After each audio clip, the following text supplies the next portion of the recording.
हाँ दोस्तों, अब ज़मीन सर्वे की प्रक्रिया का पूरा जानकारी समझना चाहते हैं तो कानूनगो सर द्वारा सारा जानकारी बताया गया।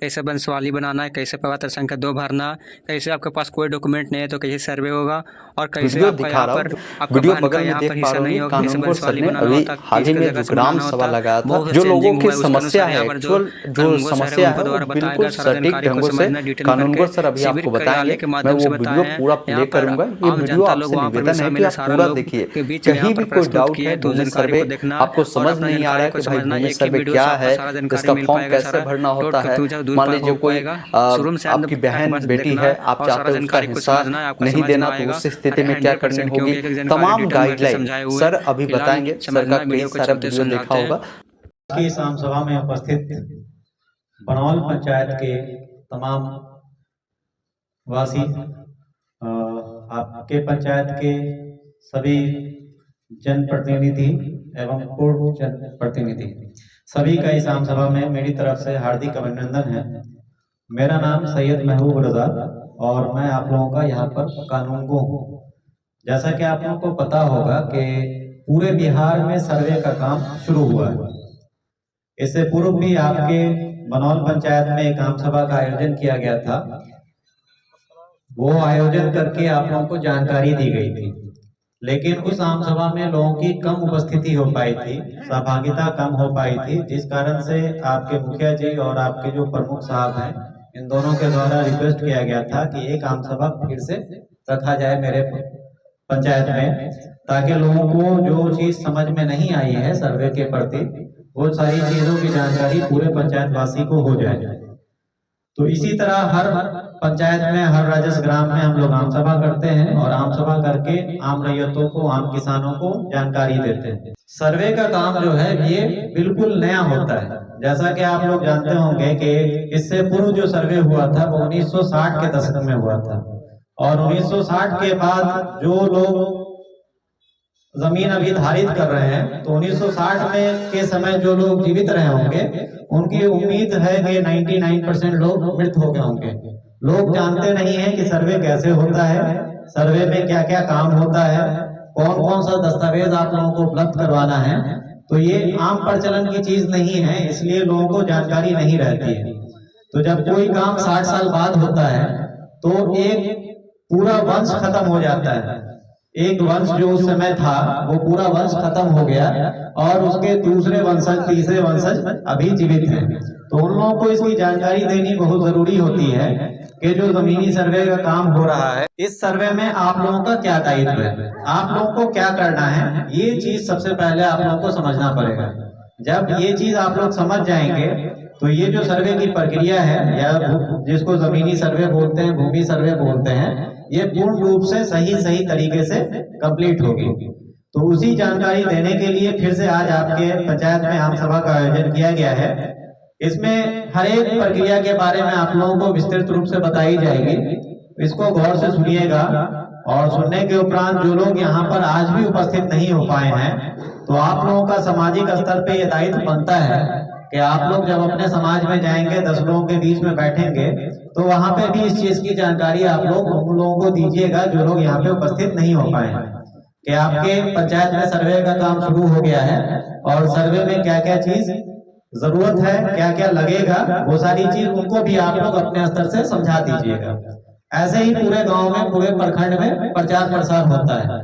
बहुत सारे मीडिया बंधु भी हमारे साथ हैं, लगातार हैं, पहले दिन से ही हैं। उनके द्वारा भी कई वीडियो बनाए गए और वीडियो बनाकर अपलोड किया गया है। तो आप लोग वो वीडियो देख के भी बहुत सारी चीज समझ सकते हैं अगर नहीं समझ में आता है। तीसरा ऑप्शन आपके पास है कि आपके गांव के जो अमीन हैं, मेरे बगल में बैठे हुए हैं, संदीप कुमार नाम है इनका, ये अमीन आपके गांव का सारा काम करेंगे। तो आप इनसे भी संपर्क कर सकते हैं, जो चीज नहीं समझ में आती है इनसे भी आप पूछ सकते हैं। नहीं तो इसके अलावा भी आपके पास ऑप्शन है कि आप प्रखंड में चले आइए, ब्लॉक में चले आइए, वहां पे सर्वे ऑफिस बनी है। सर्वे ऑफिस बनी है जो अभिलेखागार भवन आप लोग देखते होंगे, जहां पर कर्मचारी बैठता है, उसके ऊपर वाली बिल्डिंग, ऊपर वाले तल्ला पर सर्वे ऑफिस बनी है। तो वहां पे भी आप आके अपनी जानकारी हासिल कर सकते हैं, जो डाउट आपका है वो क्लियर कर सकते हैं। तो ये सारा ऑप्शन आप लोगों को दिया गया है, जिस ऑप्शन का आप फायदा उठाना चाहते हैं उठा सकते हैं। तो अभी हम लोग सर्वे की जो प्रक्रिया कहाँ से शुरू होती है वो पूरी प्रक्रिया आप लोगों को बताई जाएगी और कहाँ पर खत्म होती है वो सारी प्रक्रिया बताई जाएगी। जैसा कि आप लोग जानते होंगे कि सर्वे जो है वो एक दिन का काम नहीं है। ऐसा नहीं कि आपके गांव में एक दिन हम चले आए और एक ही दिन में सर्वे करके चले गए, ऐसा नहीं होता है। ये भूमि सर्वे है और भूमि सर्वे का मतलब होता है कि आपके गांव में जितना जमीन है, चाहे वो खेत की जमीन हो, गरारी की जमीन हो, पोखर हो, तालाब हो, रोड हो, कुछ भी है, जितनी भी जमीन है हर एक जमीन का सर्वे होगा और सर्वे होने के उपरांत नया खतियान बनने का काम होगा। पुराना खतियान आप लोग देखते होंगे, आपके गांव का जो खतियान है वो आपके पूर्वजों के नाम पर है जिनकी मृत्यु हो गई है और आज भी उन्हीं के नाम से जमाबंदी कायम है, उन्हीं के नाम से रसीद कट रही है। बहुत सारी चीजें जब सरकारी योजना आती है तो उसमें आप लोगों को दिक्कतों का सामना करना पड़ता है। जैसे फॉर एग्जांपल हम एक एग्जांपल दे रहे हैं कि आपके गांव से कोई एनएच पास हो जाता है, कोई एनएच पास हो जाता है आपके गांव से और एनएच में जो भूमि अर्जन करके भू अर्जन डिपार्टमेंट जमीन लेती है और एनएच डिपार्टमेंट को, हाईवे डिपार्टमेंट को देती है, तो उसके लिए क्या है कि आप लोगों को पैसा दिया जाता है, जमीन के बदले में पैसा दिया जाता है। तो वैसे स्थिति में आप लोगों से आपके जमीन का कागज मांगा जाता है और जब आप कागज प्रस्तुत कीजिएगा, अपना खतियान प्रस्तुत कीजिएगा या फिर अपना रसीद प्रस्तुत कीजिएगा, तो वो आपके नाम पे नहीं होगा, आपके पूर्वजों के नाम पर होगा। तो वैसी स्थिति में आप लोगों को पैसा नहीं मिलेगा। आप लोगों को बताया जाएगा कि आप ये प्रमाणित कीजिए, आप ये सत्यापित कीजिए कि इसमें जो जमीन के पेपर में जिनका नाम लिखा हुआ है वो आपके पूर्वज हैं। ये आप जब तक प्रूफ नहीं कीजिएगा तब तक आपको उसका पैसा नहीं मिलेगा। तो आपको उस समय दौड़ना भागना पड़ सकता है।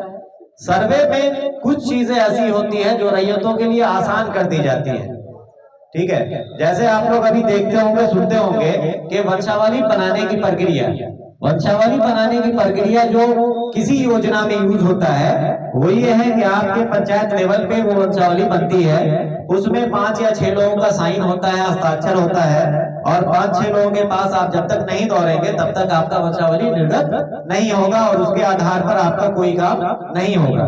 तो आप लोग देखते होंगे जो वंशावली बनाने की प्रक्रिया है वो लंबी कर दी गई है, लेकिन सर्वे के क्रम में जो वंशावली बनाने की प्रक्रिया है वो आम रैयतों के लिए बहुत आसान किया गया है कि आप उस तरह से नहीं बनाकर एक सिंपल पेपर पर, जो सादा पेपर कहलाता है, उस पे भी वंशावली बनाकर दीजिएगा तो वो वैलिड माना जाएगा सर्वे के लिए, सिर्फ और सिर्फ सर्वे के लिए। इसके अलावा कोई भी योजना में आप वो वंशावली दीजिएगा तो उसकी मान्यता नहीं होती है। लेकिन सर्वे के प्रक्रम में आप लोगों को वंशावली बनाने की छूट दी गई है कि आप सादे के पेपर पे भी अपना वंशावली बनाकर अपना हस्ताक्षर करके जमा करते हैं, जिसको स्वअभिप्रमाणित प्रति बोलते हैं। अगर वो जमा करते हैं तो उसके आधार पर सर्वे का काम हो जाता है। तो वैसे ही बहुत सारी चीजें ऐसी है जिसमें आम रैयतों को सर्वे के क्रम में छूट दी जाती है, आसान कर दी जाती है, नियम को थोड़ा आसान बनाया जाता है ताकि रैयत दौड़े नहीं, परेशान नहीं हो और अपना काम आसानी के साथ सर्वे में करवा सके। तो उसी प्रक्रिया के बारे में हम विस्तृत रूप से शुरू से आखिर तक बताने जा रहे हैं। थोड़ा गौर से इसको सुनिएगा कि सर्वे जब शुरू होता है तो सर्वे शुरू होने के बाद सबसे पहले आप लोग देखते होंगे कि आपके राज्य स्तर पर इसका प्रचार प्रसार किया जाता है।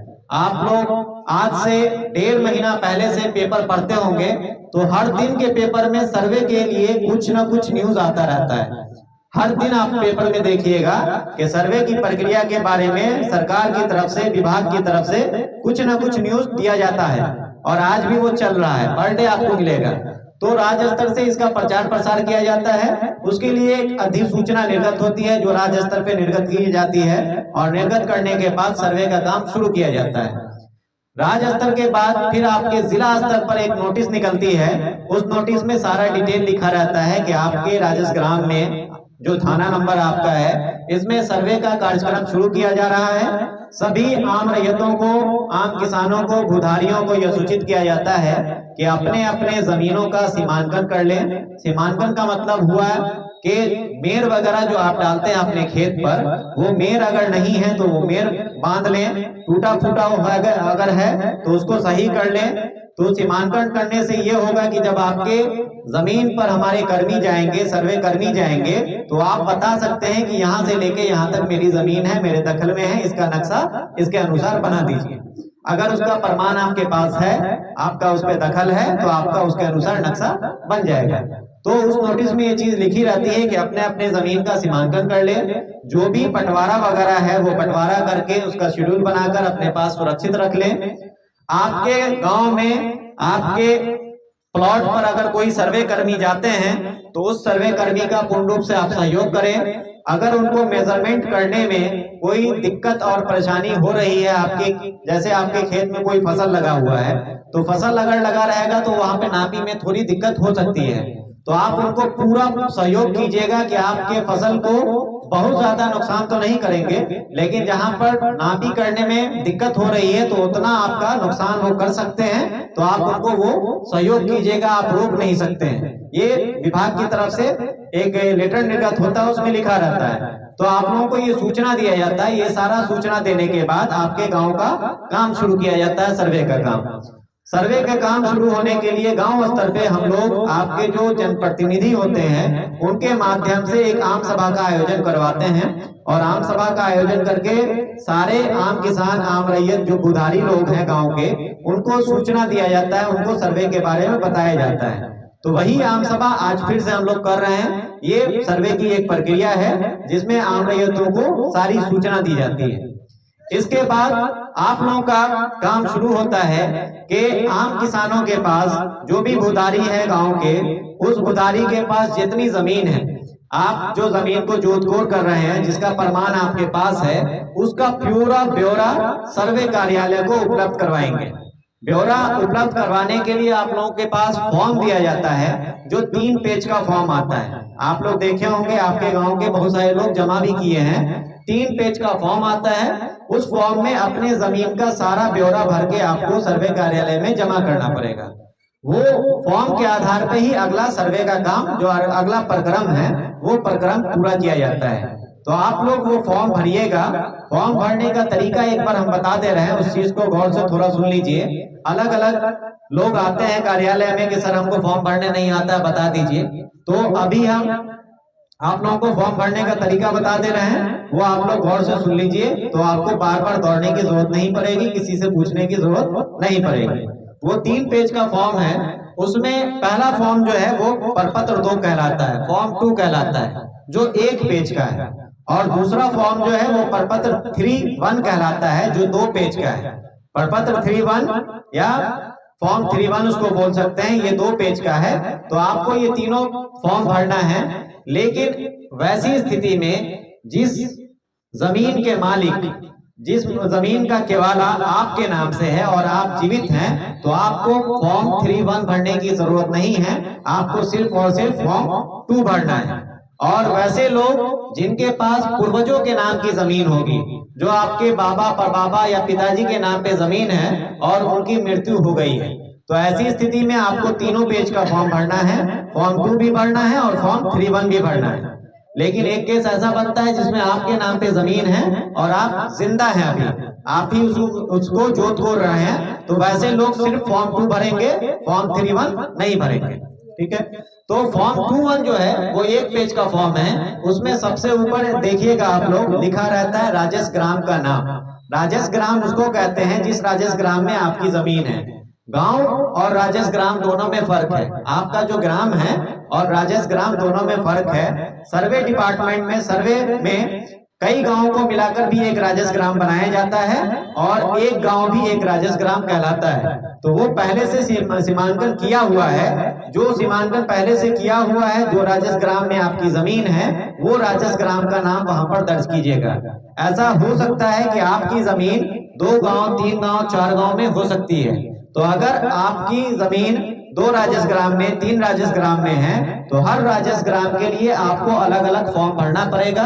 एक राजस्व ग्राम में जितनी भी जमीन है वो एक फॉर्म में भराएगा।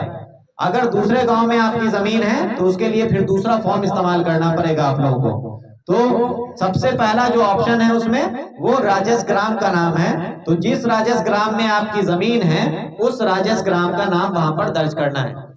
उसके बाद दूसरा ऑप्शन आता है थाना नंबर। थाना नंबर एक्चुअल में हम लोग बोलते हैं कि हर एक राजस्व ग्राम को एक नंबर दिया जाता है।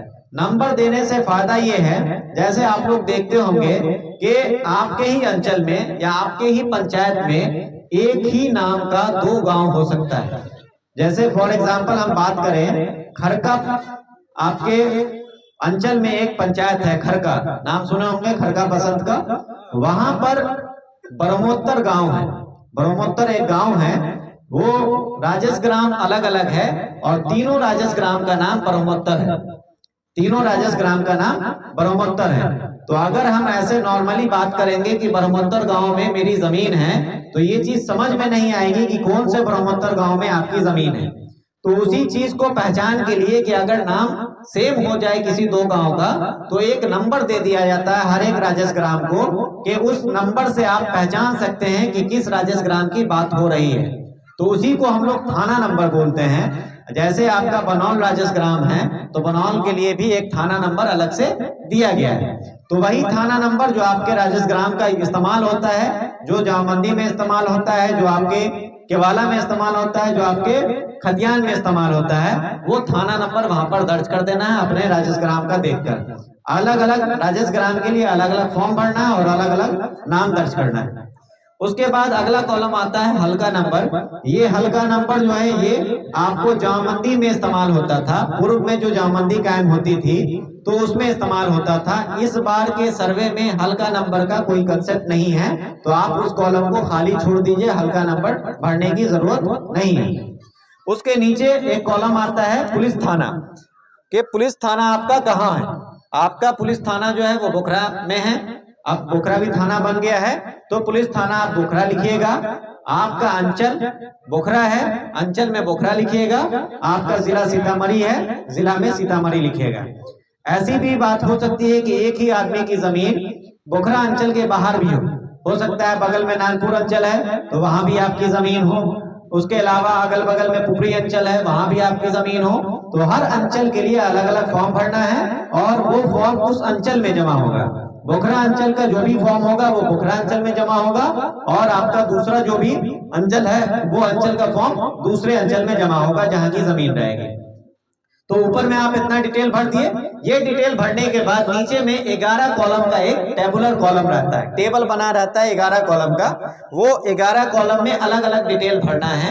सबसे पहला जो कॉलम है वो कॉलम है रैयत का नाम, सहिस्सेदार का नाम एवं पिता का नाम।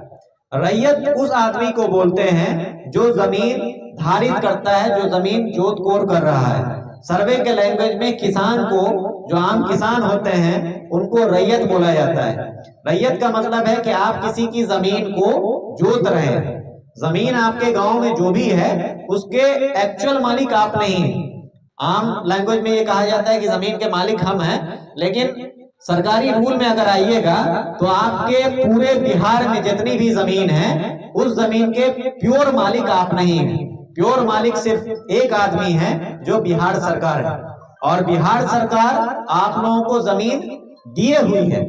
जो जमीन आप जोत कोर रहे हैं वो समझिए कि बिहार सरकार आपको जमीन दिए हुई है और उस जमीन का आप पैसा देते हैं सरकार को, जिसको लगान बोलते हैं। आप लोग जाते होंगे रसीद कटवाने अपने जमीन का, सरकार को टैक्स देते हैं ना, तो वही लगान जो है वो पैसा देना हुआ सरकार को कि उसका रेंट आप दे रहे हैं। सरकार की जमीन आप रख रहे हैं, जोत रहे हैं, तो आप उसका रेंट सरकार को दे रहे हैं। तो एक्चुअल मालिक, सबसे पहला मालिक जो होता है वो सरकार होता है, और सरकार के अंदर में जो किसान जोत रहे हैं जमीन, उस किसान को रैयत बोला जाता है। तो आप अगर उसके मालिक होते हैं तो भू मालिक बोला जाता है, आपको भू मालिक नहीं बोला जाता है, भूधारी बोला जाता है, और भूधारी या रैयत बोला जाता है। इसका मतलब यही है कि आप किसी की जमीन को धारित करते हैं या आप किसी की जमीन को जोत रहे हैं, तो आप एक्चुअल मालिक नहीं है। एक्चुअल मालिक बिहार सरकार है। बिहार सरकार के अंतर्गत आप उस जमीन को जोत कोर रहे हैं और उसका लगान सरकार को दे रहे हैं, तो इसीलिए उसको रैयत बोलते हैं।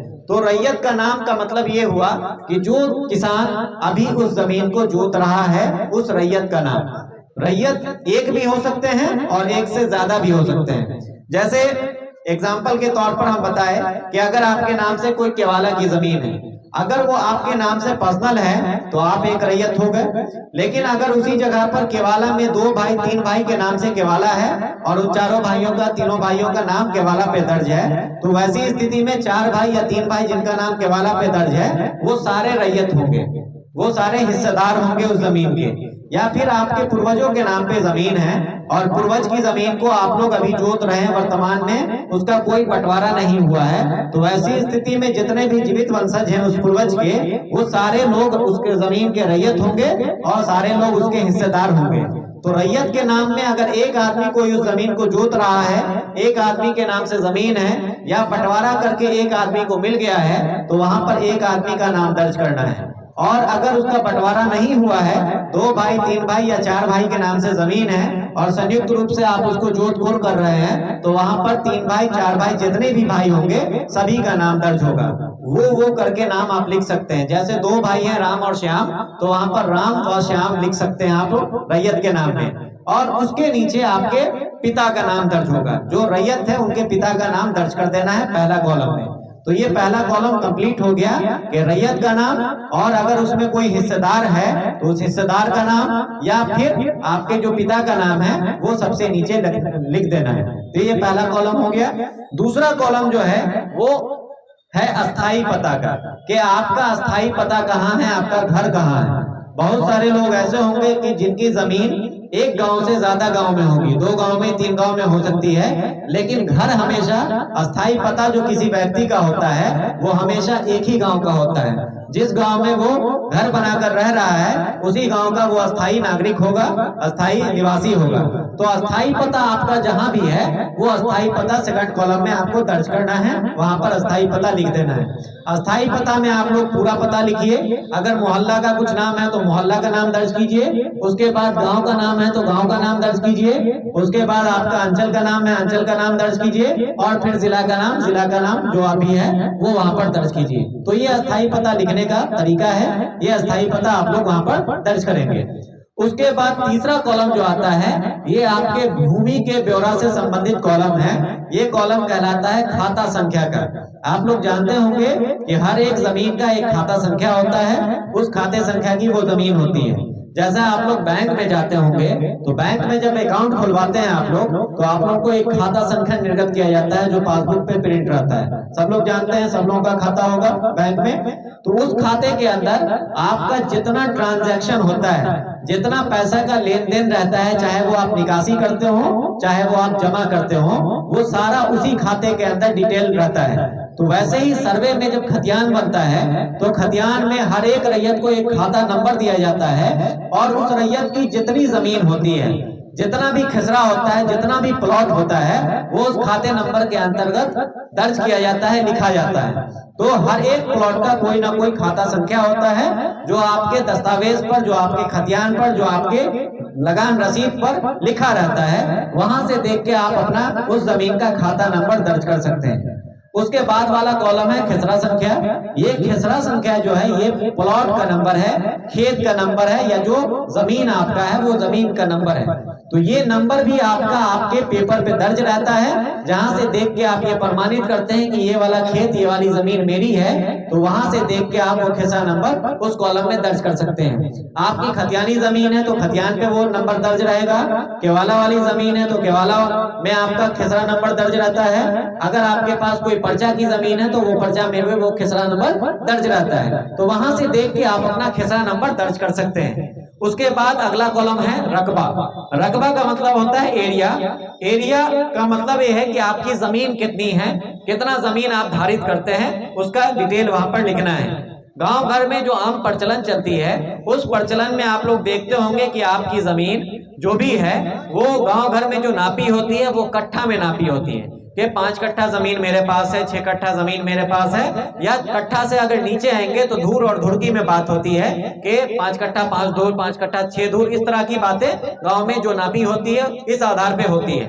लेकिन सरकारी दस्तावेज जो भी होता है उसमें आपके जमीन का रकबा हमेशा आप देखिएगा या तो एकड़ में होगा या डिसमिल में होगा।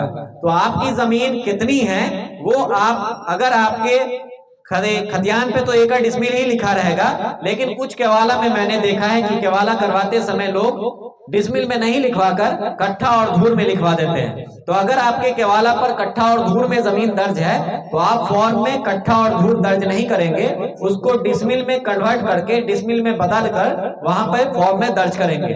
फॉर्म में जब भी आपको लिखना है वो या तो एकड़ में रकबा लिखना है या डिसमिल में रकबा लिखना है। आपके खतियान पे भी एकड़ और डिसमिल दर्ज रहता है, आपके केवाला पे भी एकड़ और डिसमिल दर्ज रहता है। कुछ केवाला में ऐसा होता है कि लोग डिसमिल नहीं दर्ज करवा पाते हैं, वो कट्ठा दर्ज करवा देते हैं। तो वैसी स्थिति में आप लोग उसको बदल लीजिएगा, डिसमिल में चेंज कर लीजिएगा और डिसमिल में चेंज करने के बाद जो भी डिसमिल आएगा वो वहां पर दर्ज कीजिएगा।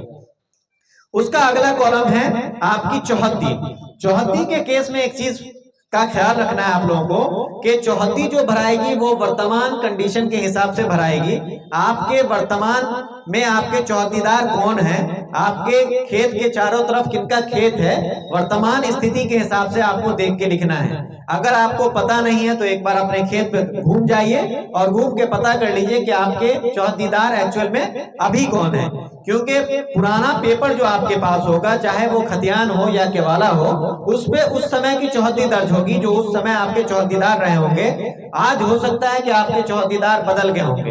केवाला जब आप करवाए थे तो आपके बगल में राम, मान लेते हैं कि उत्तर में राम जी की जमीन थी और वो राम जी ने अभी क्या किया कि किसी और व्यक्ति को जमीन बेच दिया। तो वर्तमान में चौहद्दीदार जो होंगे वो जिन्होंने केवाला करवाया है राम जी से, वो चौहद्दीदार आपके होंगे, आपके राम जी चौहद्दीदार नहीं होंगे। तो पेपर में जो चौहद्दी आपकी दर्ज है उसको आपको वहां से नहीं लिखना है।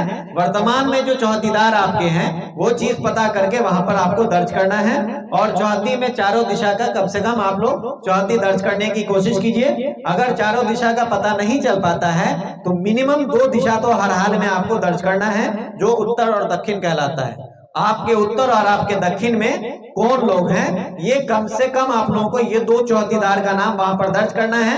अगर चारों चौहद्दीदार का नाम आपको पता है और आप जानते हैं उनको, तो चारों चौहद्दी वहां पर दर्ज कीजिएगा। उसका अगला कॉलम जो है वो है लगान का कॉलम, कि आपके जमीन का लगान कितना लगता है, कितना लगान सरकार को आप देते हैं उस जमीन का।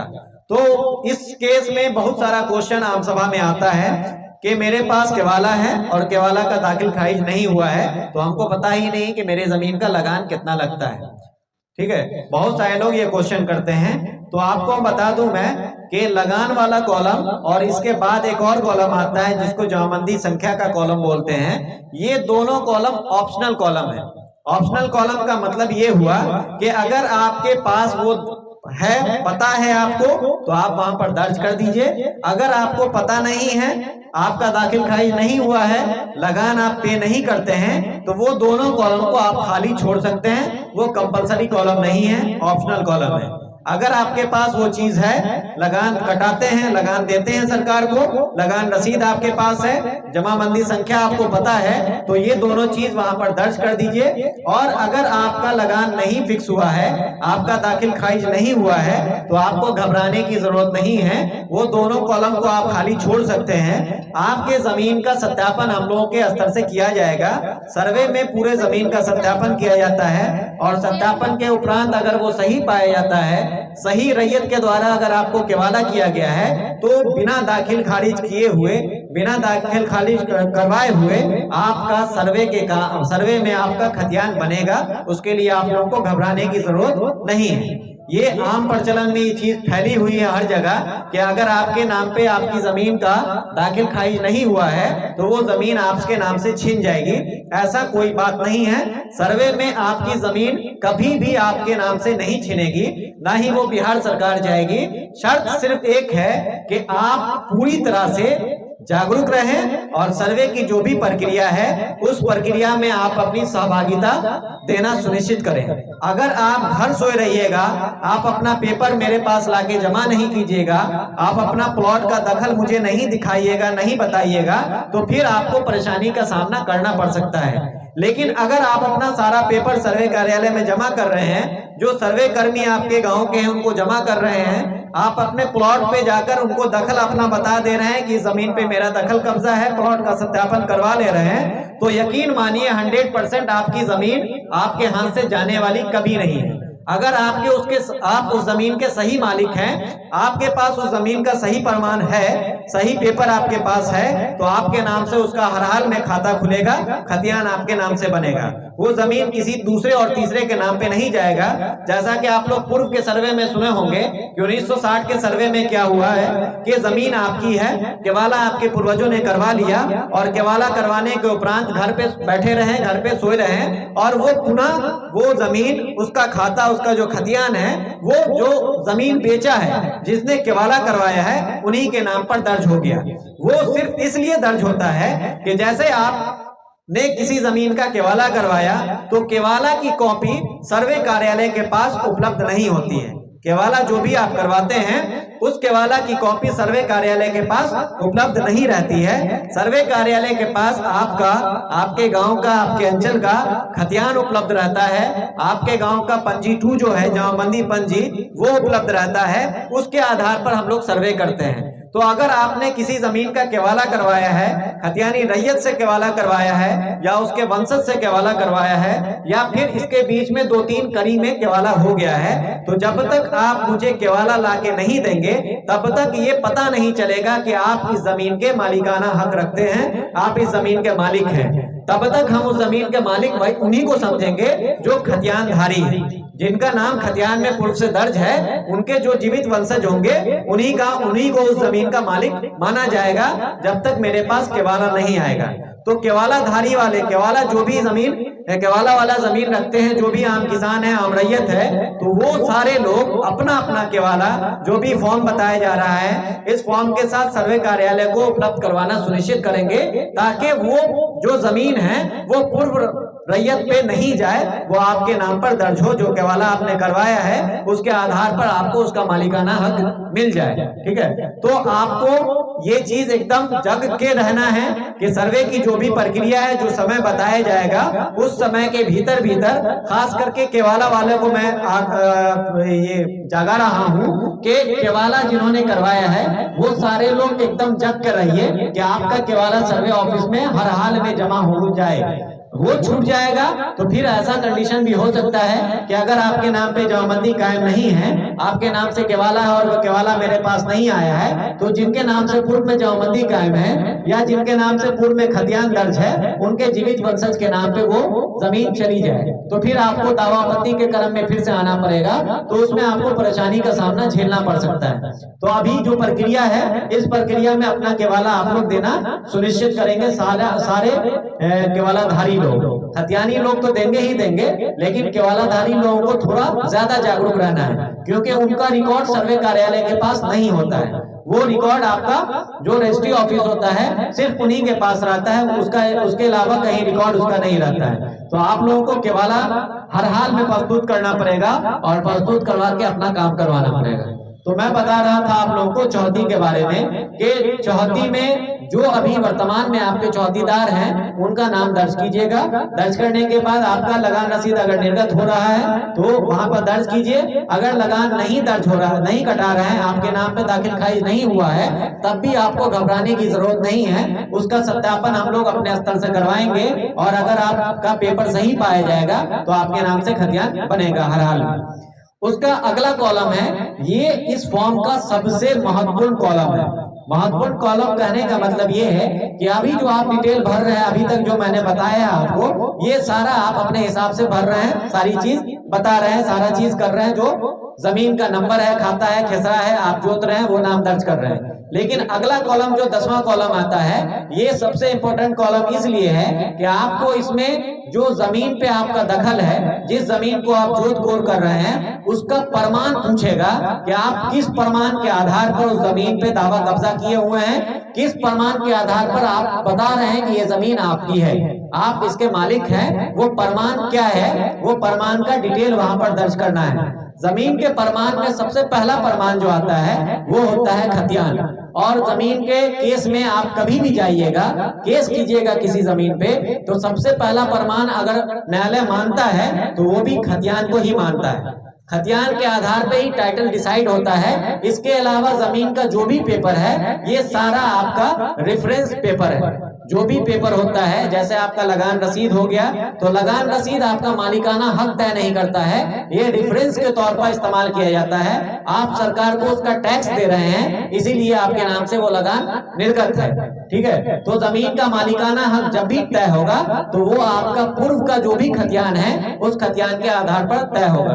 तो सबसे पहला प्रमाण जमीन का जो होता है वो आपका खतियान कहलाता है। तो आपके राजस्व ग्राम का जो भी खतियान होगा पूर्व का, वो खतियानी जमीन अगर आपके पास है, आपके पूर्वजों के नाम पर खतियान दर्ज है, तो वो खतियानी जमीन आपकी हुई, आप उनके जीवित वंशज हैं, तो जमीन के प्रमाण में आप लिखिएगा खतियानी जमीन। जो 10वां कॉलम है जमीन का आधार जो पूछ रहा है, प्रमाण जो पूछ रहा है, उसमें आप लोग दर्ज कीजिएगा खतियानी जमीन, या उसको दूसरे शब्दों में हम लोग उत्तराधिकारी भूमि भी बोलते हैं कि आपके पूर्वजों की जमीन थी और आप उसके उत्तराधिकार हैं और उत्तराधिकारी होने के नाते आपको वो जमीन प्राप्त हुई है। तो जमीन के प्रमाण में आप लोग वहां पर खतियानी जमीन भी लिख सकते हैं या उत्तराधिकारी जमीन या भूमि भी लिख सकते हैं। ये दो ऑप्शन आपका खतियानी जमीन के केस में आता है। खतियानी जमीन में जो खतियान में जिनका नाम दर्ज है वो आपके पूर्वज हैं, इस चीज को आपको डिसाइड करना पड़ेगा। मान लेते हैं कि आपके खतियान में आपके बाबा का नाम दर्ज है, तो वो आपके बाबा हैं या नहीं हैं ये तो हम नहीं जानते हैं, ना आपके गांव के हैं ना समाज के, हम तो नहीं जानेंगे। तो आपको ये प्रमाणित करना पड़ेगा कि पेपर में जिनका नाम लिखा हुआ है वो आपके पूर्वज हैं।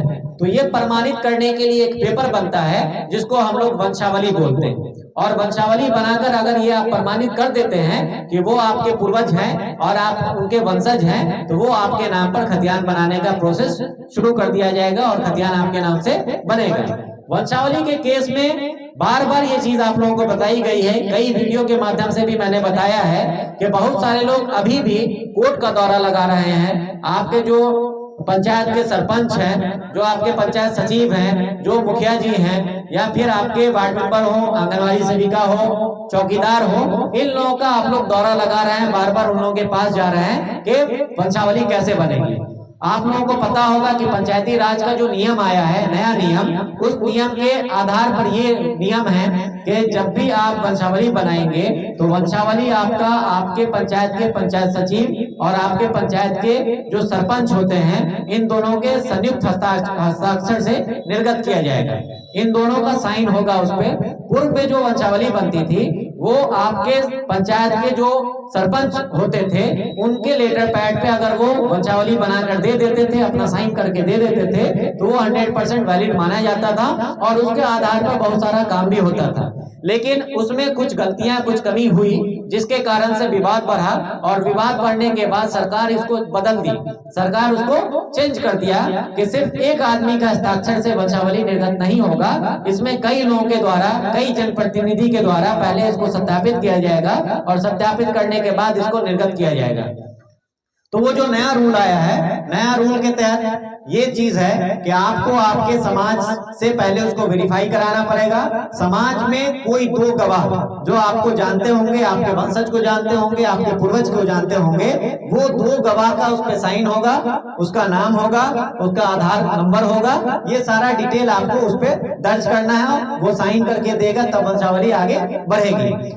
वो दो गवाह के बाद जो आपके समाज के दो लोग हैं वो अगर गवाही दे देते हैं कि जो वंशावली इनके द्वारा बनाया गया है वो बिल्कुल सही बनाया गया है, तब आपको कम से कम आपके गांव के ही 4 जनप्रतिनिधि के पास दौड़ना पड़ेगा।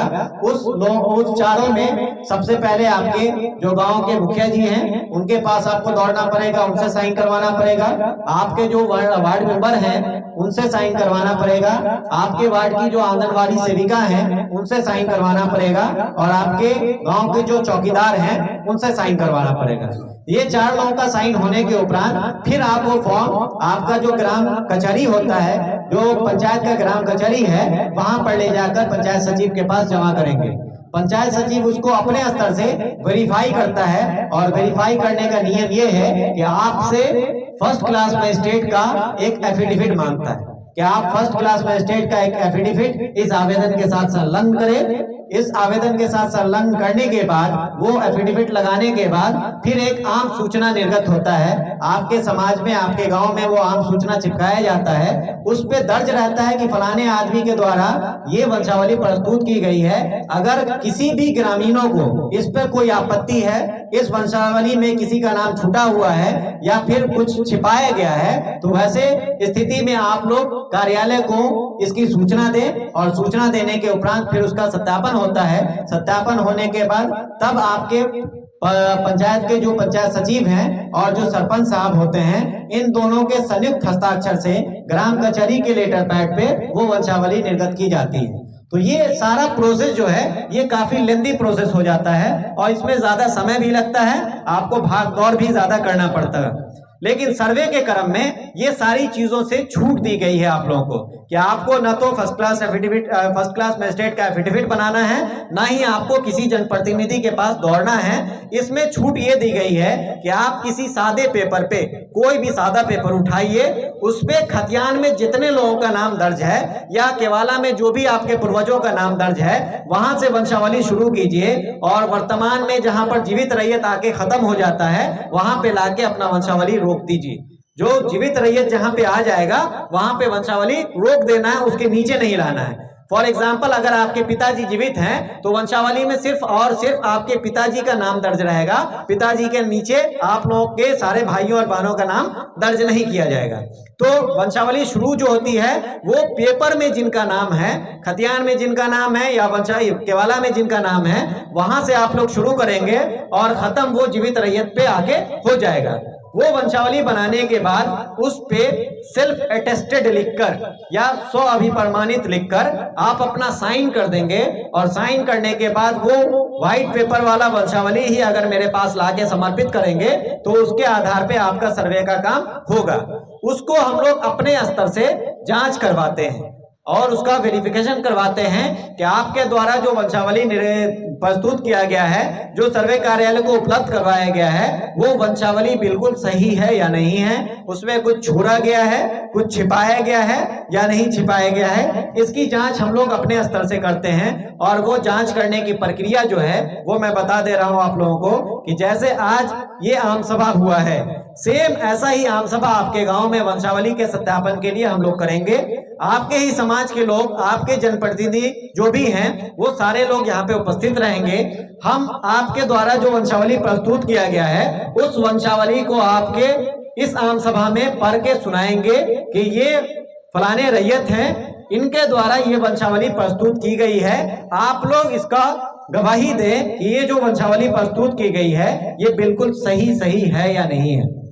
अगर आप लोगों के द्वारा ये गवाही दे दी जाती है कि हाँ सर, ये इसमें जो भी नाम दर्ज है वो बिल्कुल सही है, कुछ छिपाया नहीं गया है या कुछ कमी छोड़ा नहीं गया है, तो आपके ही समाज के बीच के 2-4 लोगों का साइन उस पे होगा, आपके कुछ जनप्रतिनिधि का साइन उस पे होगा और साइन करने के उपरांत मेरे सामने ही वो साइन होगा और साइन करने के उपरांत फिर मेरा साइन होगा और वो वंशावली सत्यापित मानी जाएगी और उस सत्यापित वंशावली के आधार पे आपका खतियान दर्ज होगा, खतियान बनेगा। लेकिन अगर उस वंशावली में कुछ कमी पाई जाती है, जैसे आप क्या करते हैं, नॉर्मली समाज में जो चलता है वंशावली में हम देखते हैं, इससे पहले भी जहां जहां सर्वे हुआ है वहां का एक्सपीरियंस हम बता रहे हैं कि लोग समाज में ये करते हैं कि आपके जितने पुत्र हैं, उस वंशज में जितने पुत्र हैं, सिर्फ उस पुत्र का नाम उस वंशावली पे दर्ज किया जाता है। उस खानदान में, उस वंशज में जितनी भी पुत्रियां हैं, चाहे वो आपकी बहन हो, बेटी हो, बुआ हो, उन लोगों का नाम दर्ज नहीं करते हैं। नॉर्मली ये वंशावली में चलता है। लोगों के दिमाग में एक चीज बैठी हुई है कि अगर वंशावली में बहन बेटी का नाम हम दर्ज कर देंगे तो फिर जमीन जायदाद में उनका हिस्सा हो जाएगा, ऐसा लोग सोचते हैं। और इसके बारे में हम क्लियर आपको बता दें कि अगर आप ऐसा सोचते हैं तो बिल्कुल सही सोचते हैं, क्योंकि सरकार भी आपकी जो बहन है, आपकी जो बेटी है, इसको पूरा अधिकार दी हुई है कि अगर आपके पिता की कोई संपत्ति है तो उस संपत्ति में जितना हक, जितना अधिकार आपका है, सेम अधिकार आपकी बहन, बेटी या बुआ जो भी आपके खानदान में बेटी है उसका होगा। ठीक है, तो अगर आपका हक बनता है तो उसमें बेटी का भी हक बनेगा। लेकिन समाज में एक और प्रचलन है, ये प्रचलन है कि 95% बेटी या बहन या बुआ जो भी हैं आपके समाज में, वो जमीन जायदाद में हिस्सा नहीं लेती। उनके शादी विवाह में इतना खर्च हो जाता है, पिता की संपत्ति का इतना हिस्सा खर्च हो जाता है कि वो लगभग उस संपत्ति के या तो बराबर होता है या कभी कभी उससे ज्यादा भी होता है या उससे कम भी रहता है। तो वैसा मान के चला जाता है कि पिता की संपत्ति का वो हिस्सा उनकी शादी में खर्च हो गया तो उसमें वो हिस्सा खुद से नहीं लेती है। ठीक है, अगर वो लेना चाहें तो आपकी ताकत नहीं है कि आप उसको रोक दें, ऐसा कहीं नहीं है। अगर वो कोर्ट केस कर देती हैं, आपके ऊपर केस कर देंगी कि मेरा अधिकार ये जबरदस्ती रख लिया है, हमको अधिकार नहीं दिया है पिता की संपत्ति में, तो कोर्ट आपको उस आपके जमीन का जो भी हिस्सा उनके पास है वो आपको निकाल के देंगे, हमेशा आपका अधिकार आपको मिलेगा। तो ऐसी स्थिति नहीं बन पाए, उसके लिए एक निवारण है, उस समस्या के एक समाधान है। समाधान मैं बता दे रहा हूं आप लोगों को कि अगर आपकी बहन, बेटी या बुआ हिस्सा नहीं ली है या लेना नहीं चाहती हैं, उनका किसी जमीन पे दखल कब्जा नहीं है, तो वैसी स्थिति में आप लोग वंशावली में हर हाल में उनका नाम दर्ज कीजिएगा। वंशावली में नाम छिपाइएगा नहीं, वंशावली में नाम दर्ज कीजिएगा और दर्ज करने के बाद अपनी बहन, बेटी, बुआ जो भी हैं जिनका हक, जिनका अधिकार उस जमीन में है, उस संपत्ति में है, उनसे एक एफिडेविट बनवा लीजिएगा जो फर्स्ट क्लास मजिस्ट्रेट से बनता है। इस कंडीशन में आपको एक एफिडेविट बनाना पड़ेगा जिसको हम लोग एनओसी बोलते हैं। वो एनओसी अगर आपकी बहन, बेटी प्रस्तुत कर देती है, दे देती है आपको, तो आपके खतियान से उस बहन, बेटी का नाम हम लोग हटा देंगे। अन्यथा की स्थिति में जब आपके समाज में, आपके गांव में हम वंशावली का वेरिफिकेशन करेंगे, उसमें हम ये चीज तो हर हाल में पूछेंगे आपके समाज के लोगों से कि इनकी कोई बहन थी, इनकी कोई बेटी थी या इनकी कोई बुआ थी, इस खानदान में कोई भी ऐसी पुत्री हैं जिनका नाम इस वंशावली में छिपाया गया है, तो आप लोग बताइए। आप लोगों के द्वारा बताया जाएगा। बताने के उपरांत अगर आप लोग उसको सत्यापित कर देंगे कि हाँ इनका नाम छिपाया गया है, इनका नाम दर्ज किया जाए, तो हम अपने स्तर से उसका नाम उस वंशावली पे दर्ज करेंगे और दर्ज करने के बाद उस वंशावली को करेक्शन करके उसको अनुमोदन करेंगे और अनुमोदन करने के उपरांत फिर आपके नाम से जो प्रोसेस है खतियान बनाने का, उस प्रोसेस के हिसाब से खतियान बनेगा। जिन लोगों को एनओसी प्रस्तुत करना है वो सारे लोग एनओसी बनवा कर अपने पास सुरक्षित रख लें। जब आपसे एनओसी मांगा जाएगा, जब खतियान बनाने का काम चलेगा, उस समय आपको एनओसी प्रस्तुत करना पड़ेगा। बहुत सारे लोगों का इसमें एक सवाल होगा कि मेरी बहन, बेटी या जो भी है उस खानदान में पुत्री, वो बिहार में नहीं रहती है, बिहार के बाहर रहती है, दिल्ली रहती है, मुंबई रहती है, कहीं भी बाहर में रहती है, तो वो तो आएंगी नहीं यहाँ पे एनओसी बनाने के लिए। तो उनके लिए ऑप्शन मैं बता दूं कि वो इंडिया के किसी कोने में भी अगर रहती हैं और उस कोने से वो एनओसी बनाकर आपको पोस्ट कर देती हैं, आपको बाय पोस्ट भेज देती हैं, वो एनओसी अगर लाके हमको जमा कर देते हैं तो उस एनओसी के आधार पे बहन और बेटी का नाम हट जाएगा। वहां से खतियान सिर्फ आप लोगों के जो भाई हैं, जो भाइयों के बीच में बंटवारा हुआ है, उनके नाम पे दर्ज होगा। अगर वंशावली के आधार पर कोई विसंगति पाई जाती है, कुछ कमी पाई जाती है, तो आपका बंटवारा अमान्य माना जाएगा। जैसे एग्जाम्पल के तौर पे मैं बता रहा हूं कि आपके पास 4 भाई और 1 बहन है, तो 4 भाइयों के बीच में आप बंटवारा कर लिए, शेड्यूल बना लिए और शेड्यूल बना के मेरे पास प्रस्तुत कर दिए। वंशावली में भी सिर्फ 4 भाई का नाम दर्शाए और जब हम उसकी जांच करने आए तो यहाँ पे पता चला कि 4 भाई के साथ साथ आपके पास 1 बहन भी है। उस बहन का नाम ना तो आप वंशावली में दर्ज किए हैं, ना ही आप शेड्यूल बंटवारा में दर्ज किए हैं। तो अगर आप ये बताइएगा कि बहन को हिस्सा नहीं मिला हुआ है, इसलिए हम शेड्यूल में नाम उसका दर्ज नहीं किए हैं, तो वैसी स्थिति में आपसे हम एनओसी मांगेंगे। एनओसी जब तक आप नहीं दीजिएगा तब तक वो सारी जमीन का बंटवारा अमान्य माना जाएगा, वो बंटवारा मान्य नहीं होगा, उसके आधार पर आपका अलग अलग खाता नहीं खुलेगा। जैसे ही आप एनओसी प्रस्तुत कर दीजिएगा, बहन का जो एनओसी होगा वो प्रस्तुत कर देते हैं, बहन का नाम वहां से हट जाता है, तो आप 4 भाई अगर हैं और 4 भाइयों का बंटवारा मुझे प्रस्तुत कर रहे हैं, तो उसके आधार पर नया सर्वे और नया खतियान बनेगा। बिना एनओसी के बंटवारा में अगर उनका नाम दर्ज नहीं है तो वो अमान्य होगा। या फिर ऐसा भी कंडीशन है कि अगर बंटवारा नामा पे आपकी बहन सहमति दे दे, बंटवारा नामा जो बनता है उस पे आपकी बहन सहमति दे दे और वो सहमति पत्र जो बनता है वो 100 रुपए के स्टाम्प पेपर पे बनता है, तो अगर 100 रुपए के स्टाम्प पेपर पे आपकी बहन सहमति लिख के दे दे, अपना हस्ताक्षर वहां पे कर दे और हस्ताक्षर करने के उपरांत वो आप मुझे लाके जमा करेंगे तो फिर उसके आधार पे भी आपका काम हो जाएगा। आपको अलग से एनओसी प्रस्तुत करने की जरूरत नहीं है। तो या तो सहमति पत्र आप लगा दीजिए या वाहन का एनओसी लगा दीजिए, दोनों कंडीशन आपके पास है। आपको जो सही लगता है वो चीज उपलब्ध करवाइएगा, तब आपके वाहन का नाम वहां से हटेगा, अन्यथा की स्थिति में वाहन का नाम भी दर्ज रहेगा खतियान में। तो ये चीज हो गया। तो खतियानी जमीन के केस में मैंने बता दिया कि खतियानी जमीन अगर है तो वहां पे खतियानी जमीन लिखिए और उसको प्रमाणित करने के लिए आपको वंशावली प्रस्तुत करना पड़ेगा, उसके आधार पे आपका काम होगा। बहुत सारा ऐसी जमीन होगी जिसका केवाला आपके नाम पे होगा या आपके पूर्वजों के नाम पे केवाला होगा। तो अगर आपके पूर्वजों के नाम पे केवाला है तो वैसी स्थिति में आपको केवाला वाली जमीन है तो वहां पर आधार में आप लिखिएगा, भूमि का जो आधार पूछ रहा है वहां पर आप लिखिएगा केवाला से प्राप्त भूमि। और अगर वही केवाला आपके पूर्वजों के द्वारा क्रय किया गया है या खरीदा गया है, जमीन आपके पूर्वजों के द्वारा खरीदी गई है और उनकी मृत्यु हो गई है, उनका देहांत हो गया है, तो आप वहां पर लिखिएगा पूर्वजों के द्वारा क्रय से प्राप्त भूमि। इससे यह साबित हो जाएगा कि आपके पूर्वजों ने वो जमीन खरीदी है और वर्तमान में आप उसको जोत आबाद कर रहे हैं, आपकी पूर्वजों की मृत्यु हो गई है। तो पूर्वजों के नाम से अगर कोई भी जमीन है तो वैसी कंडीशन में आपको वंशावली लगाना हर हाल में जरूरी है, वैसे कंडीशन में आपको वंशावली लगाना पड़ेगा।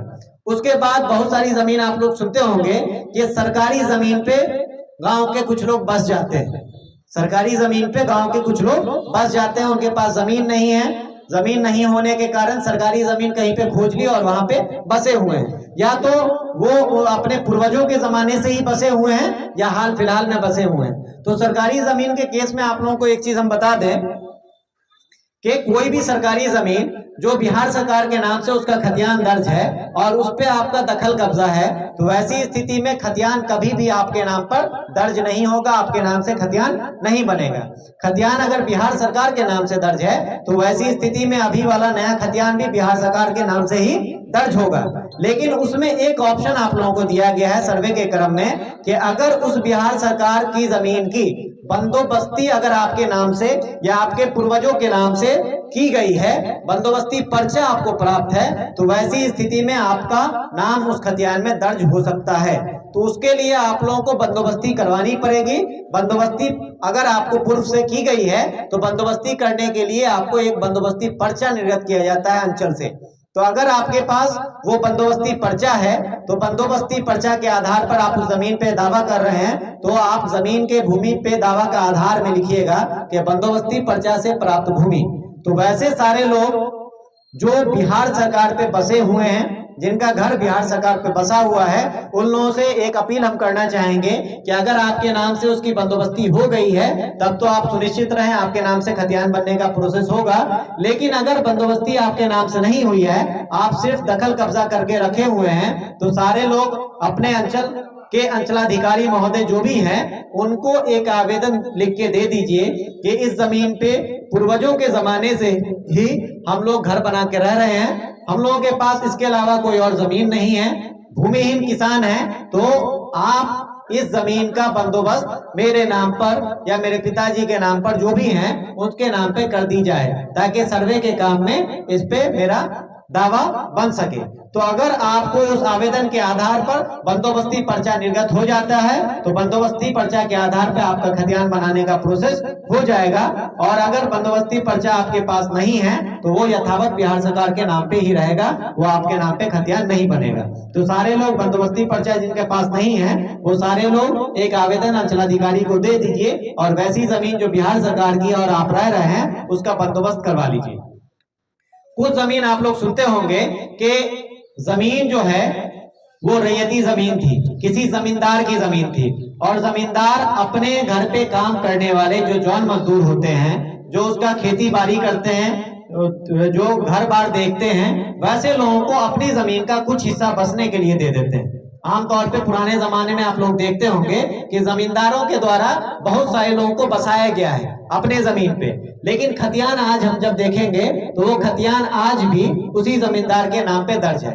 तो अगर ऐसा कोई कंडीशन है जिसमें एक रैयत अपनी जमीन किसी दूसरे रैयत को दे दिया हो बसने के लिए, रहने के लिए, तो उसके लिए एक पर्चा निर्गत होता है, वो कहलाता है वास्कित पर्चा। तो अगर आपके पास वास्कित पर्चा बना हुआ है, वास्कित पर्चा आपको प्राप्त है, तो उस वास्कित पर्चा के आधार पे भी सर्वे का काम होगा और भूमि पर दावा के आधार में आप लिखिएगा वास्कित पर्चा से प्राप्त भूमि, वास्कित पर्चा से प्राप्त भूमि। तो ये आपको वास्कित पर्चा के आधार पे भी नया सर्वे हो जाएगा। उसके बाद एक और पर्चा आता है जिसको भूदान का पर्चा बोलते हैं। जो आपके गांव के भूमिहीन किसान हैं, वो भूमिहीन किसान को भूदान कमेटी की तरफ से जमीन बसने के लिए, रहने के लिए दिया जाता है। तो भूदान कमेटी जब भी जमीन देती है तो भूदान का एक पर्चा देती है, उस पर्चा के आधार पे आपका सर्वे का काम होगा। अगर आपके पास भूदान का पर्चा है तो आप वो भी जमा करेंगे और भूमि पे दावा का आधार में आप वहां पर लिखिएगा भूदान पर्चा से प्राप्त भूमि। उसके बाद आप लोग सुनते होंगे पुराने जमाने में बहुत सारे जमींदार लोग थे जिनके पास जमीन बहुत ज्यादा थी, जमीन की कोई लिमिट नहीं थी। 500 बीघा, 600 बीघा, 1000 बीघा, ऐसे ऐसे जमीनदार हुआ करते थे जिनके पास इतनी जमीन हुआ करती थी। तो वैसे लोगों के लिए सरकार 1972 में एक रूल लाया था जिसको सीलिंग एक्ट बोलते हैं। सुने होंगे आप लोगों के गांव में कि सीलिंग आया था, सीलिंग का नियम आया था। सीलिंग एक्ट जो है वो हिंदी में भू हदबंदी कानून कहलाती है। भू हदबंदी में एक लिमिट सेट कर दिया गया कि किसी जमींदार के पास या किसी भूदारी के पास जमीन को 4 कैटेगरी में बांट दिया गया कि इस कैटेगरी की इतनी जमीन ही एक भूदारी रख सकते हैं। जैसे घरारी की किसी के पास जमीन है तो घरारी की जमीन में फिक्स कर दिया गया कि आप इतना लिमिट में ही जमीन रख सकते हैं। अगर इससे ज्यादा घरारी की जमीन अगर आपके पास है तो फिर वो सरकार आपसे ले लेगी। तो वैसे ही खेती वाली जमीन में भी एक लिमिट सेट कर दिया गया कि इस लिमिट के अंदर अगर आपके पास जमीन है तो वो आपकी होगी, और अगर उस लिमिट से ज्यादा उस जमीन आपके पास है तो आपसे सरकार वो ले लेगी, भू हदबंदी एक्ट के तहत वो आपसे छीन लेगी। तो वो रूल आया था 1972 में और भू हदबंदी हुआ। बहुत सारे जमींदार लोगों की जमीन भू हदबंदी कानून में चली गई, सरकार उसको अपने अंडर में ले लिया। और सरकार कोई भी जमीन जब लेती है तो अपने पास रखती नहीं है, उस पे या तो कोई योजना शुरू हो जाता है, सरकारी भवन बन जाता है, या फिर आम रैयतों के बीच में उसका वितरण कर दिया जाता है और उससे सरकार को टैक्स मिलता रहता है। सरकार अगर अपने पास रखेगी तो फिर उसको कोई फायदा नहीं है। सरकार की जमीन को कोई ना कोई आम किसान जोत कोर के ही खाता है, उसका पैसा, उसका जो लगान है वो सरकार को नहीं मिलेगा। तो सरकार हमेशा अपनी जमीन को किसी न किसी को बंदोबस्त करता है, या तो विभाग को बंदोबस्त कर दे या किसी आम किसान को बंदोबस्त कर दे। तो वैसी स्थिति में भू हदबंदी से भी बहुत लोगों को पर्चा प्राप्त हुआ है। तो अगर वैसे स्थिति में अगर आप लोगों को पर्चा प्राप्त है तो भूमि पे दावा के आधार में आप लिखिएगा भू हदबंदी पर्चा से प्राप्त भूमि, और या फिर आप उसको लिख सकते हैं परवाना के पर्चा से प्राप्त भूमि। दोनों ऑप्शन आता है उसमें, तो आप ये दोनों चीज वहां पर लिख देंगे। लिखने के बाद लास्ट कॉलम जो है वो है अभियुक्ति का कॉलम। अभियुक्ति के कॉलम में वो सारा डिटेल लिखना है जो उस फॉर्म में नहीं पूछा गया है, लेकिन आपको वो जानना या उसकी जानकारी सर्वे कार्यालय को देना जरूरी है। जरूरी समझते हैं कि इसकी जानकारी हम सर्वे कार्यालय को दें। तो वैसा 2-3 कंडीशन बनता है। पहला कंडीशन तो ये बनता है कि आपकी जमीन का पेपर आपके नाम से है लेकिन किसी अन्य व्यक्ति के द्वारा उस पर कब्जा किया गया है। बहुत सारे ऐसे लोग आपके गांव में होंगे जो जमीन का पेपर आपके नाम पर है लेकिन लाठी के बल पे, ताकत के बल पे आपकी जमीन पे कोई दूसरा कब्जा किए हुआ है।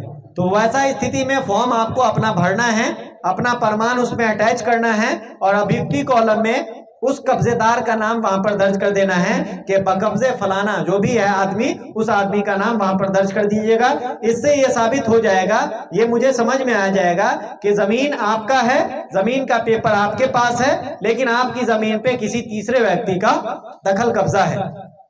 जब ये मुझे पता चल जाएगा तो जो तीसरे व्यक्ति का नाम आपने दर्ज किया है उस व्यक्ति से भी हम उस जमीन का प्रमाण मांगेंगे। अगर उसके पास प्रमाण नहीं है तो ऑटोमेटिक वहां से उसका पूरा अधिकार खत्म हो जाएगा, आपके नाम से नया खतियान बन जाएगा। और खतियान बनने के उपरांत तो 100% वो जमीन आपकी हो गई। केवाला के आधार पे कोई क्लेम कर सकता है, जवाबंदी के आधार पर कोई क्लेम कर सकता है, लेकिन खतियान को तोड़ने के लिए, खतियान को बदलने के लिए सिर्फ और सिर्फ सिविल कोर्ट का आपको सहारा लेना पड़ेगा। उसके अलावा दुनिया की कोई ताकत उसको नहीं तोड़ सकती है, कोई अधिकारी उसको नहीं बदल सकता है। खतियान को बदलने का पावर सिर्फ और सिर्फ सिविल कोर्ट को है, जहां पर आप टाइटल का केस लड़ेंगे। टाइटल का केस लड़ने के बाद अगर आप जीतते हैं तो वो चेंज होगा, अन्यथा की स्थिति में वो खतियान वैसा ही रह जाएगा। तो एक बार अगर आपके नाम से पर्सनल खतियान बन गया तो फिर आपको कोई हिला नहीं सकता है, कोई आपको परेशान नहीं कर सकता है। आप उस खतियान के बेस पे पूरा दावा अपना कर सकते हैं।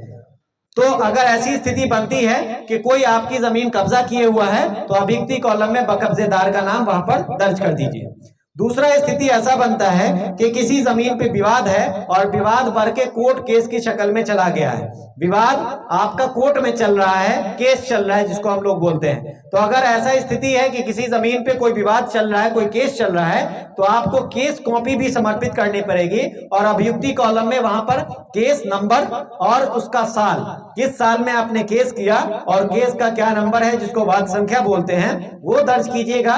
किस कोर्ट में आपका केस चल रहा है, हो सकता है लोअर कोर्ट में चल रहा हो या लोअर कोर्ट से वो केस बढ़ के आपका हाई कोर्ट चला गया हो जो पटना में है, या हो सकता है कि वो हाई कोर्ट से भी बढ़ के सुप्रीम कोर्ट चला गया है। तो किस कोर्ट में आपका केस चल रहा है उस कोर्ट का नाम वहां पर दर्ज कीजिएगा और उसके साथ अपना कोर्ट केस कॉपी लगाइएगा। फॉर्म के साथ कोर्ट केस कॉपी आपको लगाना अनिवार्य होगा।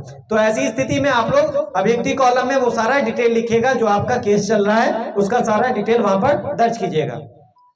बहुत सारा क्वेश्चन आम सभा में आता है इससे रिलेटेड, वो चीज मैं अभी बता दूं आपको कि खतियान और नक्शा में विसंगति पाई जाती है। खतियान आप देखिएगा 5 डिसमिल का, नक्शा आप देखिएगा 50 डिसमिल का। ऐसा भी केस आता है कि खतियान में आपका 5 डिसमिल दर्ज है और नक्शा में आपका 50 डिसमिल दर्ज है। तो अगर ऐसी कोई स्थिति है तब भी आप अभियुक्ति कॉलम में वो चीज दर्ज कर दिएगा कि खतियान से रकबा 5 डिसमिल और नक्शा से रकबा 50 डिसमिल। या ऐसा भी इसका उल्टा भी केस हो सकता है कि खतियान में 50 लिखा हुआ है और नक्शा में सिर्फ 5 डिसमिल नक्शा है। तो वैसी स्थिति में भी आप अभियुक्ति कॉलम में दर्ज कर दिएगा कि खतियानी रकबा 50 डिसमिल और नक्शा का रकबा 5 डिसमिल। तो ये सारा डिटेल जो भी फॉर्म में नहीं पूछा गया है लेकिन आपको देना जरूरी है, तो वो सारा डिटेल आपको अभियुक्ति कॉलम में दर्ज कर देना है। ठीक है, समझ में आ गया। नीचे में आपको हस्ताक्षर करना है। हस्ताक्षर करने के बाद आपका मोबाइल नंबर और आधार नंबर पूछेगा, ये दोनों चीज वहां पे दर्ज कर देना है। तो ये आपका फॉर्म 2 रहा। फॉर्म 2 जमा करने का, भरने का प्रोसेस यही है। सारे लोग उम्मीद करते हैं कि समझ में आ गया होगा। फिर भी अगर नहीं समझ में आया होगा तो इस पे बहुत सारा वीडियो भी बनाया गया है, आप वीडियो भी जाके देख सकते हैं, वहां से समझ में आ जाएगा। नहीं तो कार्यालय में आके भी पूछ सकते हैं या आपके गांव के जो अमीन हैं उनसे भी संपर्क करके आप पूछ सकते हैं। आपके गांव में अमीन साहब आएंगे तो आप उनसे मिलकर पूछ लीजिए कि फॉर्म कैसे कैसे भराएगा। उसके बाद फॉर्म 3-1 है। फॉर्म 3-1 भरने का तरीका मैं बता दे रहा हूँ, ठीक है। उसमें ज्यादा डिटेल नहीं है, जो डिटेल आप फॉर्म 2 पे भरे हैं सेम डिटेल आपको फॉर्म 3-1 पे भी भराएगा। फॉर्म 3-1 पे जो पहला पेज होता है वो लिखा रहता है सेवा में, शिविर प्रभारी, अंचल का नाम और आपके जिला का नाम। अंचल आपका बोखरा है तो बोखरा दर्ज कर दीजिए, जिला का नाम सीतामढ़ी है तो सीतामढ़ी दर्ज कर दीजिए, ठीक है। उसके नीचे आपका 3 कॉलम दिया रहता है नाम के लिए।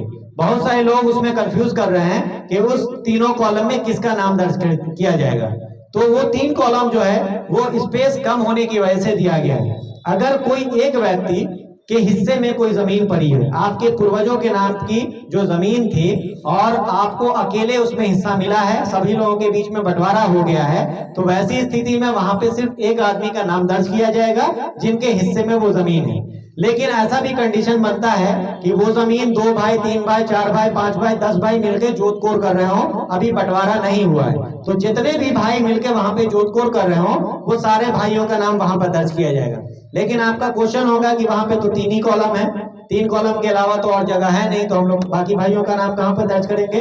तो आप लोगों को मैं बता दूं कि पहला पेज जो है उस पे आप 3 भाई का नाम दर्ज कीजिए और तीसरे भाई के नाम के आगे इत्यादि लगा दीजिए। इत्यादि का मतलब होता है कि इसके आगे भी लोग हैं और भी लोग उसमें हैं, तो पहला 3 नाम लिख के आगे में इत्यादि लगा दीजिए। और इत्यादि लिखने के बाद उसी फॉर्म का दूसरा पेज है, उस फॉर्म पे आपको काफी स्पेस दिया गया है। अगर 10 लोग हैं तो 10 लोगों का नाम वहां पर हट जाएगा, 15 लोग हैं तो 15 लोगों का भी नाम वहां पर हट जाएगा। तो जितने भी आदमी हैं वो सारे लोगों का नाम पेज 2, फॉर्म 3-1 का जो पेज 2 है, दूसरा पन्ना है, उस पे आप लोग दर्ज कर दिए। पहला पन्ना पे सिर्फ 3 कॉलम है, तो 3 आदमी का नाम लग के वहां पे इत्यादि दर्ज कर दीजिए, और दूसरे पन्ना पे आप वहां पर सारा डिटेल दर्ज कर सकते हैं। और उसके बाद आपके पिताजी का नाम लिखना है, तो पिताजी का नाम लिख दीजिए। आपसे आपका गांव का नाम पूछेगा, राजेश ग्राम का नाम का पूछेगा, आपका अंचल कहाँ है वो पूछेगा, जिला कहाँ है वो पूछेगा, और आपकी जाति पूछेगी।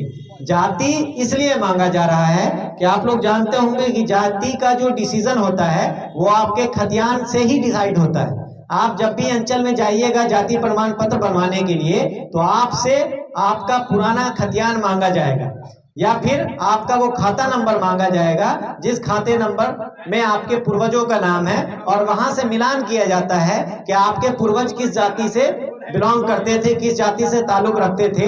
वो जाति ही आपकी जाति होगी। जाति कभी बदलती नहीं है। जाति जिस जाति से आप हैं वो जाति ही आपकी, जो आपके पूर्वजों की जाति है वही रहेगी। तो इस खतियान में भी जाति दर्ज किया जाएगा। उसके लिए आपकी जो भी जाति है, पूरे बिहार में 254 तरह की जाति आती है, उस 254 में जिस जाति से आप बिलोंग करते हैं वो जाति का नाम वहां पर दर्ज कीजिएगा, वो लिख दीजिएगा। उसके नीचे आप लोग देखते होंगे कि कॉलम आता है कि परपत्र 2 या पंजी 2 जो बोलते हैं हम लोग में, पंजी 2 में आपका जमाबंदी जो है वो किनके नाम से कायम है। अगर आपकी खतियानी जमीन है तो खतियानी जमीन का जमाबंदी किनके नाम से कायम है। हो सकता है या तो आपके पूर्वजों के नाम से कायम हो, या फिर वर्तमान में आप लोग बंटवारा करके अपने नाम पे ट्रांसफर करवा लिए हो जमाबंदी, तो आप लोगों के नाम पे है। तो पंजी 2 में किसके नाम पे जमाबंदी कायम है, वो जमाबंदी कर्ता का नाम वहां पर दर्ज होगा। जमाबंदी संख्या कितना है आपका, वो जमाबंदी संख्या दर्ज होगा, और फिर उसके नीचे आपका खाता, खेसरा, रकबा, चौहद्दी दर्ज होगी, और उसके नीचे आपको साइन करना है। साइन करने के बाद सेकंड पन्ने पे चले आइए। सेकंड पन्ना पे जो जमीन आपको हिस्से में मिली है उस जमीन का आपको डिटेल लिखना है। पहला कॉलम जो है उसमें रैयत का नाम है। उस रैयत में आपका, अगर एक आदमी उस जमीन को जोत रहे हैं तो एक आदमी का नाम लिखाएगा। अगर सामलात जोत रहे हैं तो सामलात में जितने भी लोग हैं सब लोगों का नाम रैयत के नाम में लिख देना है। सेकंड कॉलम जो है वो पिता का नाम है, तो अपने पिता का नाम लिख दीजिए। तीसरा कॉलम अस्थाई पता है, जहां आपका घर है, जिस गांव में आप घर बना के रह रहे हो वो अस्थाई पता आप वहां पर दर्ज कर दीजिए। उसके बाद जमीन का ब्यौरा आता है, आपका खाता संख्या, आपका खेसरा संख्या, आपकी रकबा, आपका रकबा और आपकी चौहद्दी, ये क्या है वो चीज वहां पर दर्ज करना है। और जमाबंदी जिनके भी नाम से कायम है उसकी जमाबंदी संख्या कितनी है ये चीज वहां पर दर्ज करना है। ठीक है, तो आपके पास जितनी भी जमीन है, चाहे कितने भी खाता की जमीन हो सकता है एक खाते में भी आपकी जमीन हो और 10 खाते में भी आपकी जमीन हो, तो वैसा जितना भी जमीन है वो सारा उस पेज पे दर्ज कर देना है। दर्ज करने के बाद आपको उस पे साइन करना है। साइन करने के बाद नीचे अपना पूरा पता दर्ज करना है। तो ये पूरा प्रोसेस रहा फॉर्म 2 और 3(1) भरने का। उम्मीद करते हैं कि आप लोग समझ गए होंगे, और समझ के सभी लोग अपना अपना फॉर्म भर के, फॉर्म भरने का जो समय सीमा है इससे पूर्व भी आप लोगों को बताया गया था कि ये समय सीमा आपको 20 अगस्त से शुरू हो चुका है। 20 अगस्त यानी कि पिछला महीना जो था उसके 20 तारीख से शुरू हो चुका है। बहुत सारे लोग ले जाके आपके गांव से ही, आपके समाज से जमा भी किए हैं। जो लोग छूटे हुए हैं उन लोगों के पास अभी समय है। ये समय 30 सितंबर का दिया हुआ है विभाग की तरफ से कि 30 सितंबर तक आपका फॉर्म लेने का समय है। और ये फॉर्म लेने का जो सिस्टम है वो सिस्टम ये है कि इसको ऑनलाइन करना पड़ता है हम लोगों को। तो अगर एक बार ऑनलाइन विंडो बंद हो गई तो फिर वो आपका ऑनलाइन काम नहीं हो पाएगा। तो अभी आप लोगों के पास लगभग हम समझते हैं 25 दिन और है। आज 5 तारीख हो गया, 25 दिन और है। इस 25 दिन में आप लोग सभी लोग अपना अपना फॉर्म भर के जो भी पेपर है वो पेपर सुरक्षित करके उसके साथ लगाकर कार्यालय में, शिविर कार्यालय में लाके जमा कर दें, या फिर आपके गांव में जिस दिन अमीन साहब आएंगे तो आप अपने अमीन को भी हैंड ओवर कर सकते हैं। वो फॉर्म उनको दे सकते हैं, और फॉर्म देने के बाद आप लोग हर हाल में उसका रिसीविंग ले लीजिएगा। ठीक है, जो भी जमा करेंगे, चाहे आप अमीन के पास जमा कर रहे हैं या शिविर कार्यालय में जमा कर रहे हैं, सर्वे ऑफिस में जमा कर रहे हैं, हर जगह आप उसका रिसीविंग हर हाल में लीजिएगा। रिसीविंग नहीं लीजिएगा तो हो सकता है आपको बाद में परेशानी का सामना करना पड़े। तो आप लोग रिसीविंग कॉपी भी एक लेके आइएगा, उस पर साइन करवा के रिसीविंग ले लीजिएगा। तो ये प्रोसेस आपको फॉर्म भरने का हो गया। 30 सितंबर तक हर हाल में आप लोग सारे लोग फॉर्म भर दीजिए। 30 तारीख के बाद आपके गांव का काम शुरू होगा और गांव के काम में सबसे पहला जो काम होता है वो होता है जमीन का सत्यापन। जो आपका भूमि है, जो आपके गांव में जमीन है, उसका सत्यापन करवाना है। तो उसका सत्यापन हम लोग करते हैं। जो हम लोगों के पास नक्शा बन के आया हुआ है उस नक्शा का मिलान आपके स्थल से हम लोग करते हैं कि जो नक्शा हम लोगों के पास बना हुआ है वैसा ही स्थल पे हूबहू है या नहीं है। अगर उसमें कोई चेंजिंग पाई जाती है, कोई बदलाव पाया जाता है, तो नक्शा में हम लोग सुधार करते हैं और सुधार करने के बाद उसको ऑनलाइन सुधार करवाते हैं, जिसको डिजिटलाइज नक्शा आप लोग सुनते होंगे कि डिजिटलाइज नक्शा बनता है। तो वैसा ही डिजिटल नक्शा हम लोग बनवाते हैं सुधार करके।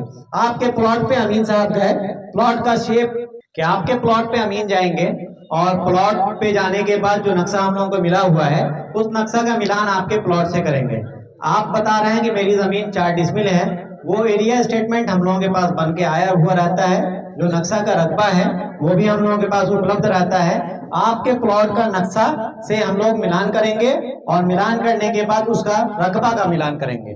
रकबा का मिलान करने के बाद अगर वो बिल्कुल सही बना हुआ है, जो आप बता रहे हैं, जो आपका पेपर है जमीन का, वो पेपर सही बता रहा है। जैसे एग्जांपल के तौर पे हम लेते हैं कि 4 डिसमिल आपका जमीन बता रहा है, आपके पेपर आपके पास जो पेपर है वो भी 4 डिसमिल का है और करने के क्रम में आपका प्लॉट हम 4 डिसमिल का ही पाए। 4 डिसमिल उसमें कुछ करने की जरूरत नहीं है, वो यथावत रह जाएगा, उसमें कोई सुधार नहीं। जो प्लॉट है वो आपको प्लॉट मिल रहा है, उसमें अगर किसी हम प्लॉट पे गए और प्लॉट पे जाने के बाद पेपर भी 4 डिसमिल है लेकिन मेरे नक्शा में वो 3 डिसमिल का आया हुआ, जो रकबा हम लोगों को मिला हुआ है वो 3 डिसमिल का मिला हुआ है। तो वैसी स्थिति में हम लोग आपके जो चौहदीदार हैं उस चौहदीदार का नक्शा चेक करते हैं और नक्शा चेक करने के बाद उनका रकबा मिला हो रहा है, तो वैसी स्थिति में कोई ना कोई आपका जमीन दखल कब्जा किए हुआ होगा आपके चौहदीदार ही। ठीक है, आपका नक्शा सुधार करते हैं और सुधार करने के बाद फिर नया नक्शा बनता है और नक्शा बनने के बाद फिर आपका आगे का जो भी खतियान बनाने का प्रक्रम है वो चलता है। ठीक है, तो वो सारे गांव का इस तरह से होगा और सारे गांव का होने के उपरांत एक नया नक्शा बनेगा जिसको डिजिटलाइज नक्शा बोलते हैं। वो नक्शा बनने के बाद फिर आप लोगों का काम शुरू होता है खतियान बनने का। पहला काम होता है नक्शा का मिलान, नक्शा का सुधार, और नक्शा का सुधार जैसे ही हो गया तो नक्शा के सुधार होने के बाद आपका जमीन का जो भी जमीन है आपके गांव में उसका मालिकाना हक तय करने का समय आता है और वो मालिकाना हक तय आपके खतियान से होता है। तो वैसी स्थिति में आपसे हम आपका जमीन का पेपर मांगते हैं। जो पेपर आप अभी मेरे पास जमा करेंगे, जो फोटोकॉपी जमा किए रहेंगे फॉर्म के साथ, उसका ओरिजिनल कॉपी आपसे हम मांगेंगे और ओरिजिनल कॉपी मांगने के बाद उसका मिलान किया जाएगा आपके ओरिजिनल से। अगर वो सही पाया जाएगा, आपका दखल भी शांतिपूर्ण है, आपका कब्जा भी है उस जमीन पर और आपका पेपर भी उस जमीन का है, तो आपके नाम से खतियान बनाने का प्रोसेस शुरू किया जाएगा। वो खतियान बनाने के प्रोसेस में एक पंजी का इस्तेमाल होता है जिसको याददाश्त पंजी बोलते हैं। उस पे आपका सारा डिटेल दर्ज किया जाएगा। आपको जमीन कैसे प्राप्त हुई, ये पूर्व में किसकी जमीन थी, उससे आपका क्या रिलेशन है, वो सारा उस पे दर्ज किया जाता है और दर्ज करने के उपरांत आपका उस पे हस्ताक्षर लिया जाता है। सारे लोग ये चीज एकदम ध्यान से सुन लीजिए कि जब खाना पूरी की प्रोसेस शुरू होगी, एक पंजी बनती है जिसको याददाश्त पंजी बोलते हैं, उस पंजी बनाने का प्रोसेस शुरू होगा। उस प्रोसेस को हम लोग खाना पूरी की प्रक्रिया बोलते हैं। तो खाना पूरी की प्रक्रिया जब भी शुरू होगी, आपको आपके जमीन का पेपर लेके बुलाया जाएगा कि ओरिजिनल पेपर आप लेके आइए, उसकी जांच होगी और सत्यापित करके आपका नाम दर्ज किया जाएगा। तो जैसे ही आपका पेपर सत्यापित हो जाता है, सत्यापित होने के बाद आपके नाम पर वो जमीन दर्ज कर दी जाती है रजिस्टर में, तो आप याद से अपना साइन उस रजिस्टर पे कर दीजिएगा। वो साइन करने से ये साबित हो गया कि आपके पेपर का सत्यापन आपके स्तर से करवा दिया गया है। अगर आप साइन छोड़ देंगे तो साइन छूटने का मतलब ये है कि आपके पेपर का सत्यापन, आपका जो प्रमाण है उसका सत्यापन आपके स्तर से नहीं करवाया गया है। वो जेरॉक्स कॉपी के आधार पे ही काम अभी चल रहा है। तो जब तक आप सत्यापन नहीं करवाएंगे तब तक उस पर संशय की स्थिति बनी रहेगी और संशय की स्थिति जब बनती है तो फिर मामला बिगड़ जाता है। तो आप लोग जब भी सत्यापन करवाएंगे, ओरिजिनल पेपर का चेक करवाएंगे, तो चेक करवाने के बाद अमीन साहब को बोलिएगा कि आप मेरा हस्ताक्षर उस पंजी पे ले लीजिए, और हस्ताक्षर जैसे ही आप कर दिए तो फिर वहां से आपका काम खत्म हो जाता है। फिर कार्यालय स्तर का काम चलता है, उसकी जांच होती है, जांच होने के उपरांत अगर सही पाया जाता है तो आपके नाम से खतियान का पर्चा बनता है।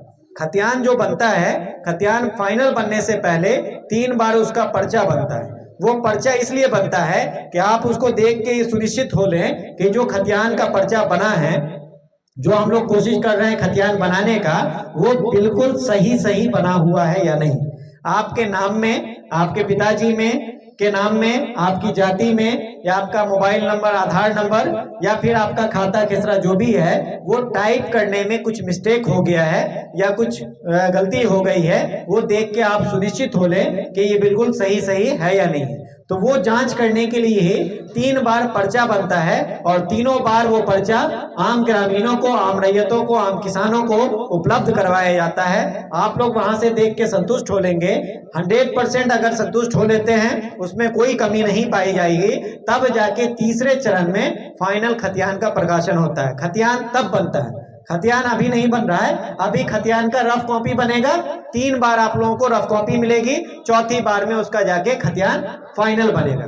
ठीक है, तो वहां से आप लोग देख के सत्यापित हो सकते हैं। तो पहला चरण जो है वो खतियान बनाने का है कि जैसे ही आप पर्चा अपने रजिस्टर पे साइन कर दिए, साइन करने के बाद उसका जांच पड़ताल होता है। जांच पड़ताल होने के बाद फिर उस पे ऑनलाइन अपलोडिंग चलती है। ऑनलाइन अपलोडिंग के बाद उसका पर्चा निर्गत होता है, और पर्चा निर्गत होने के बाद आपके गांव में, आपके समाज में ऐसे ही आम सभा लगाकर आम ग्रामीणों के बीच उसका वितरण किया जाता है, बांटा जाता है।